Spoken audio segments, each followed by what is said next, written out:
الحمدللہ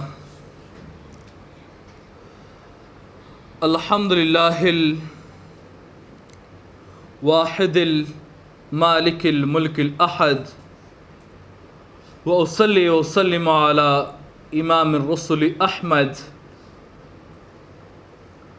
ثم أصلي وأسلم على خليفة الصمد وعلى أسعد الإمام المهدي درال محمد وعلى كل مرء أطاع هدى الصمد. أما بعد فقد قال الله عز وجل في كتابه القديم: أعوذ بالله من الشيطان الرجيم، بسم الله الرحمن الرحيم.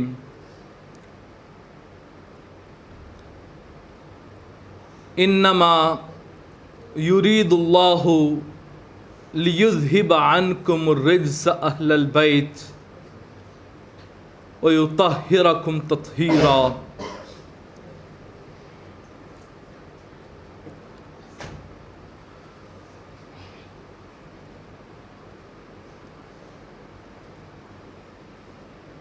محترم سامعین حضرات،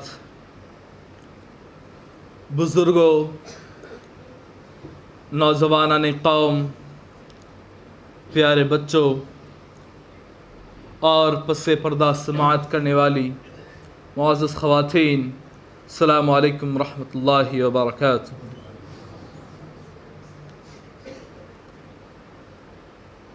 اللہ تبارک و تعالی اپنے کلام بلاغت نظام میں ارشاد فرماتا ہے: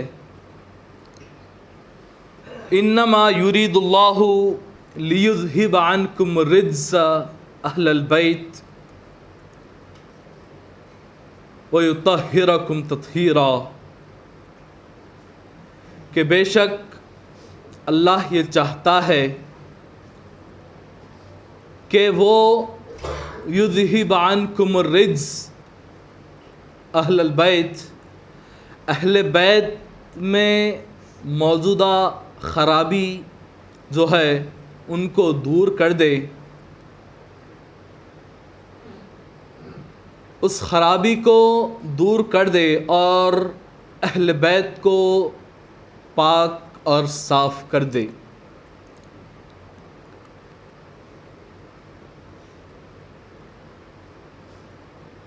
اللہ فرماتا ہے لیذہب عنکم الرجس، وہ اہل بیت سے گندگی کو دور کر دے، اہل بیت سے گندگی کو دور کر دے، اہل بیت سے گندگی کو دور کر دے، دور کر دے، دور کر دے.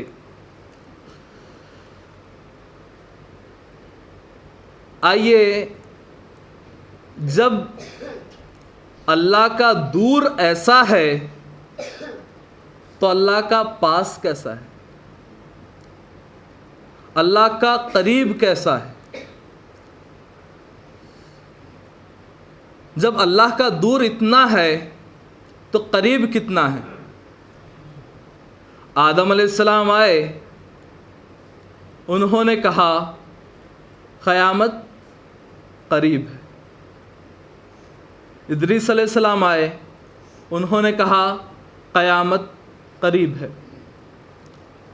ابراہیم علیہ السلام آئے، انہوں نے بھی یہی کہا کہ قیامت قریب ہے. موسیٰ علیہ السلام، عیسیٰ علیہ السلام، ہارون علیہ السلام، الیاس علیہ السلام، سلیمان علیہ السلام، داؤد علیہ السلام، زکریا علیہ السلام، یحییٰ علیہ السلام، لوط علیہ السلام، جتنے بھی انبیاء آئے سب نے یہی کہا کہ قیامت قریب ہے.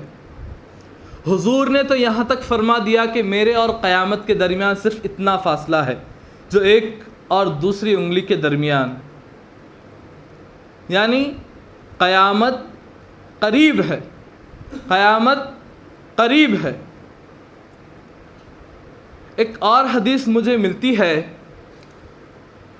حضور صلی اللہ علیہ وسلم فرماتے ہیں اس دنیا کی عمر کے بارے میں، یہ دنیا کی عمر 7,000 سال ہے اور اس کے آخری میں میں ہوں، یعنی آخری 1000 سال میں میں ہوں. حضور کا فرمان ہے. یعنی آدم علیہ السلام سے لے کر حضور صلی اللہ علیہ وسلم تک 6000 کا فاصلہ، 6000 سال کا فاصلہ ہے. اور جب یہی فاصلہ جب مہدی موعود علیہ السلام تک پہنچتا ہے تو وہ 7000 سال کا فاصلہ ہو جاتا ہے. اللہ کا قریب اتنا ہے کہ 7000 سال ہے. تو حاضرین محترم، یہاں پر غور طلب بات یہ ہے کہ جب اللہ کا یہ قریب ہے، اللہ کا قریب اتنا دور ہے کہ 7000 سال ہو چکے ہیں، ابھی تک قیامت آئی نہیں ہے. اب نہ جانے کتنے اور سال درکار ہیں جب قیامت آئے گی. جب اللہ کا قریب اتنا ہے تو اللہ کا دور کتنا ہوگا، جس کو اللہ نے فرمایا کہ اہل بیت سے رجس کو دور کر دیا گیا. اہل بیت سے رجس کو دور کر دیا گیا. حاضرین محترم،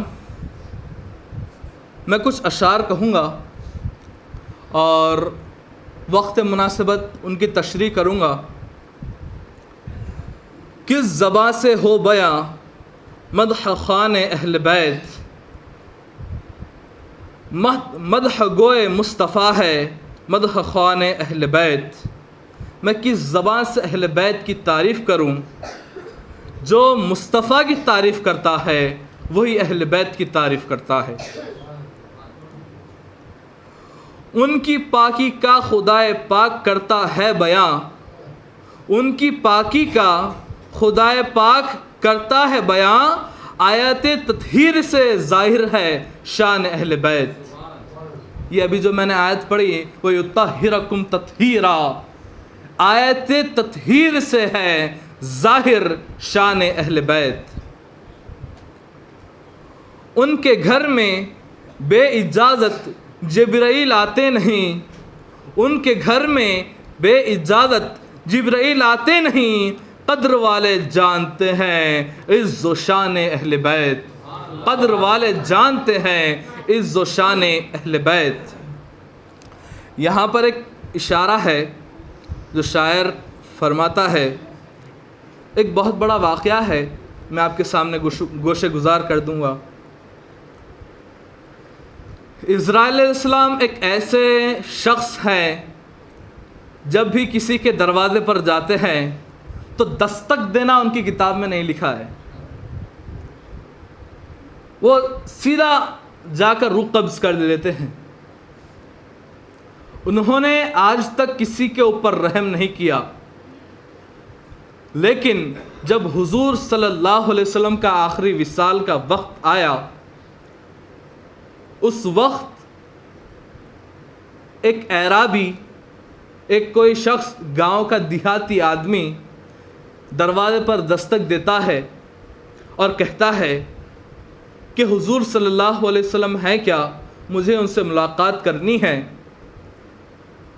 دروازے پر بی بی فاطمہ، سبحان اللہ، دروازے پر بی بی فاطمہ الزہرا رضی اللہ تعالیٰ عنہ دروازے پر کھڑی ہوتی ہیں اور پوچھتی ہیں کیا ہوا، کیا معاملہ ہے، تم کون ہو، کیوں آئے ہو؟ وہ گاؤں کا دیہاتی کہتا ہے کہ میں ایک گاؤں کا دیہاتی ہوں، حضور سے ملاقات کرنی تھی، اس وجہ سے آیا تھا. بی بی فاطمہ نے کہا کہ حضور تو ابھی آرام فرما رہے ہیں، تم جائیں اور کسی دوسرے روز آئیں. دوسرے دن دروازے پر دستک ہوتی ہے اور بی بی فاطمہ الزہرا رضی اللہ تعالی عنہ دروازے پر پہنچ جاتی ہیں اور پوچھتی ہیں کہ کون ہو تم؟ وہ اعرابی کہتا ہے کہ میں دیہاتی ہوں اور حضور سے ملنا چاہتا ہوں. بی بی فاطمہ نے کہا کہ بے شک آج بھی حضور آرام فرما رہے ہیں، آپ کسی اور روز آ جائیں. جب دوسرا دن بھی بیت گیا، تیسرے دن کی صبح نمودار ہوئی، تیسرا دن بھی وہ دیہاتی آتا ہے، آ کر اسی طریقے سے کھٹکا مارتا ہے. کھٹکا مارنے پر سوال و جواب ہوتا ہے. بی بی فاطمہ تو زہرا دروازے پر کھڑی ہوتی ہیں، اس سے پوچھتی ہیں کہ تم کون ہو؟ وہ کہتا ہے کہ میں ایک گاؤں والا ہوں، ایک دیہاتی ہوں جو حضور سے ملنا چاہتا ہوں، حضور سے ملنا چاہتا ہوں۔ بی بی فاطمہ کہتی ہیں کہ نہیں، آج بھی حضور نہیں ہے، حضور آرام فرما رہے ہیں۔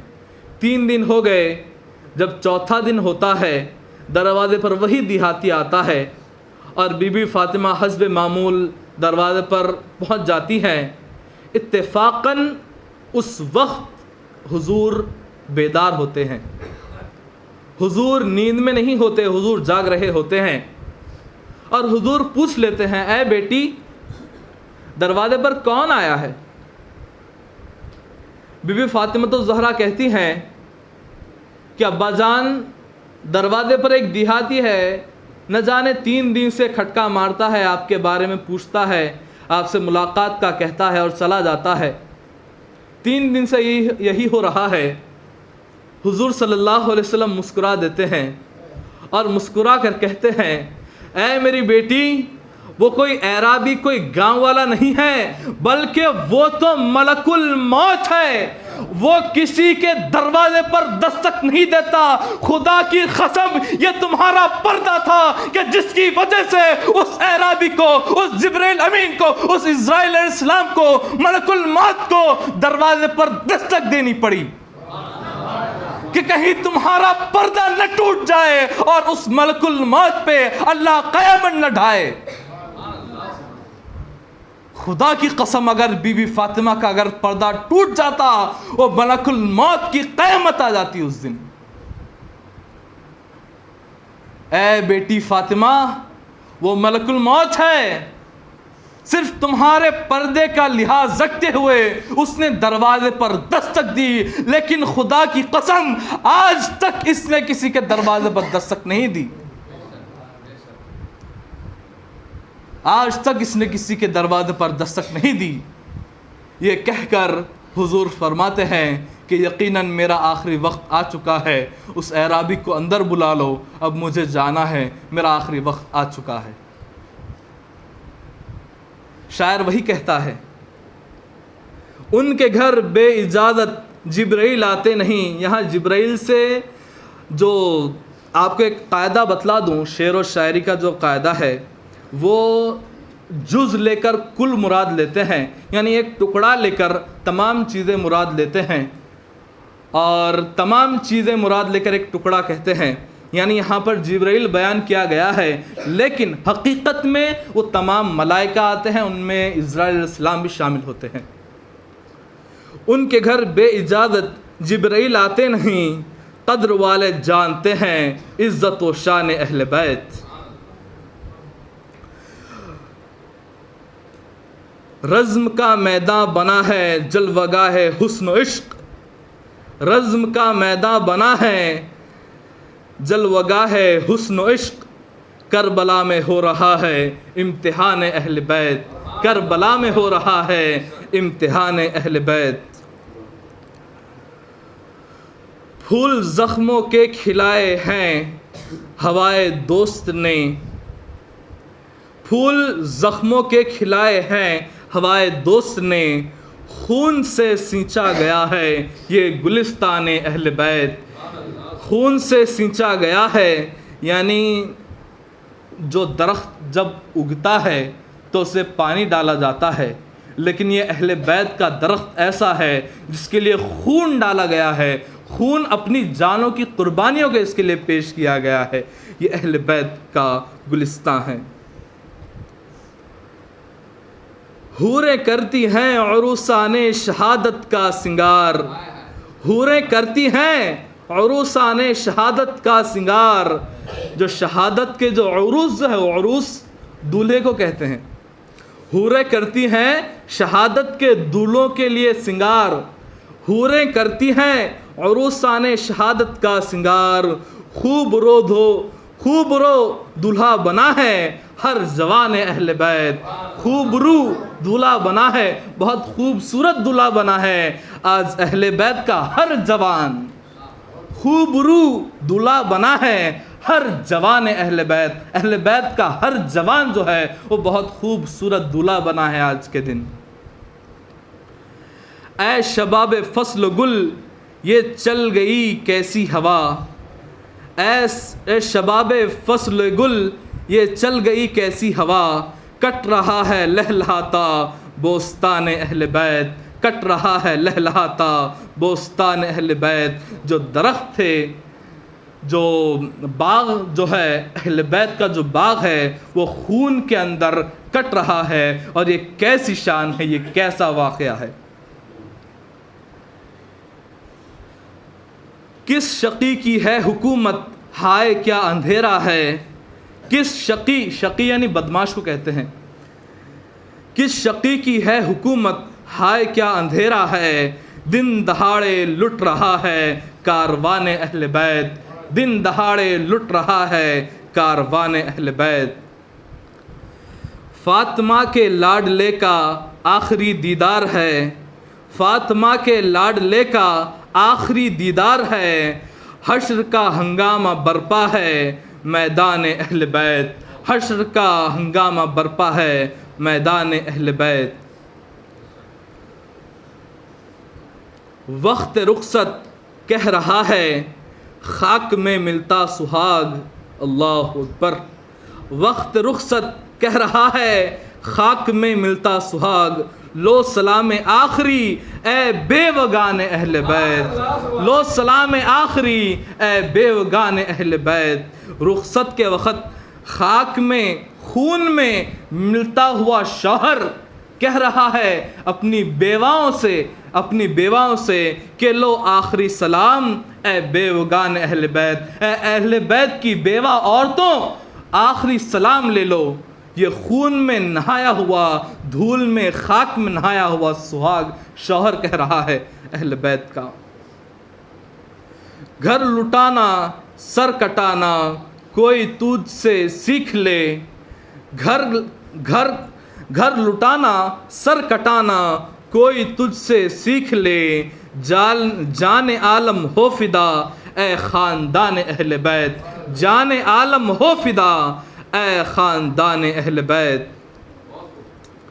بے ادب گستاخ فرقے کو سنا دے اے حسن، بے ادب گستاخ فرقے کو سنا دے اے حسن، یوں کہا کرتے ہیں مہدوی داستان اہل بیت، یوں کہا کرتے ہیں مہدوی داستان اہل بیت۔ تو یہ تھے اہل بیت کی منقبت جو کہ بہت ہی عشق میں ڈوب کر شاعر نے لکھی تھی۔ جب بی بی فاطمہ کی بات چھڑ ہی گئی ہے تو ایک اور واقعہ لے کر اپنی جگہ لوں گا۔ آئیے آپ کو بتلاتا ہوں بی بی فاطمہ کسے کہتے ہیں، کون ہے یہ بی بی فاطمہ۔ جب ان کا آخری وقت آیا، سب سے پہلے یہ فاطمہ کے نام کا مطلب سمجھنے کی ضرورت ہے۔ حضور نے فرمایا انما سمیت فاطمۃ فاطمۃ لأن اللہ تبارک و تعالی فطمها وفطم محبها من النار۔ یقیناً فاطمہ دودھ پلانے والی کو کہتے ہیں، 2 سال کی عمر تک دودھ پلانے والی کو فاطمہ کہتے ہیں، دودھ چھڑانا جسے کہتے ہیں۔ یقیناً فاطمہ کو فاطمہ اس لیے کہا گیا ہے کہ اللہ تبارک و تعالیٰ نے بی بی فاطمہ کو اور ان کے چاہنے والوں کو، ان سے محبت رکھنے والوں کو قیامت کی آگ سے آزاد کر دیا ہے۔ ان کو دوزخ کی آگ ان کو چھو بھی نہیں سکتی، بی بی فاطمہ کو اور بی بی فاطمہ سے محبت کرنے والے کو۔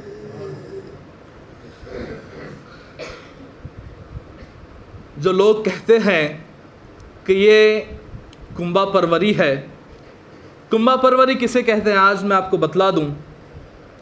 جو تبلیغی جماعت والے ہیں، جو اہل حدیث فرقے سے جو تعلق رکھتے ہیں، وہ یہ کہتے ہیں کہ یہ کیسی حضور کی کنبہ پروری ہے، یعنی خاندان کو صرف بھر دیا۔ جب شیر خدا کی جب بات آئی، جب شجاعت بہادری کی بات آئی تو اپنے داماد کو حضرت علی کو سب بہت بڑا وہ بنا دیا۔ جب جنت کی عورتوں کی سرداری کی باری آئی تو اپنی بیٹی کو جنت کی عورتوں کا سردار بنلا دیا. جب جنت کے نوجوان کو سردار بنانا تھا تو اپنے نواسوں کو سردار بنا دیا. یعنی حضور کو جتنے بھی اختیارات ملے ہیں نعوذ باللہ ثم نعوذ باللہ انہوں نے اپنے خاندان میں تقسیم کر دیے, کسی دوسرے کو دینے کا موقع ہی نہیں دیا, کسی دوسرے کو دیا ہی نہیں. جتنے بھی اچھی خصلتیں ہیں تمام صرف اپنے خاندان میں رکھ لیں اور باقی کسی کو دیا ہی نہیں. تو میں ان کو بہت سارے جوابات دینے کے بجائے صرف ایک جواب دوں گا, تم وہ بن کر تو دکھاؤ, تم وہ قربانیاں دے کر تو دکھاؤ. کیا تم 3 دن پیاسے رہ کر 72 جانوں کو کربل کے میدان میں لٹا سکتے ہو؟ کیا تم پردے کی ایسی مثال قائم کر سکتے ہو کہ اللہ خود تمہاری روح قبض کرے؟ اس جملے کی تشریح کروں گا. ایک مرتبہ جب بی بی فاطمہ کی جب روح قبض کرنے کا وقت آیا, بی بی فاطمہ نے اللہ سے دعا کی کہ اے اللہ میری روح تو خود قبض کرنا, اگر تو اسرائیل کو بھیجے گا تو میرا پردہ ٹوٹ جائے گا, لہذا اگر تو میری روح قبض کرنا ہے تو خود تو اپنے ہاتھ سے میری روح قبض کر, تو اپنے ہاتھ سے میری روح قبض کرنا.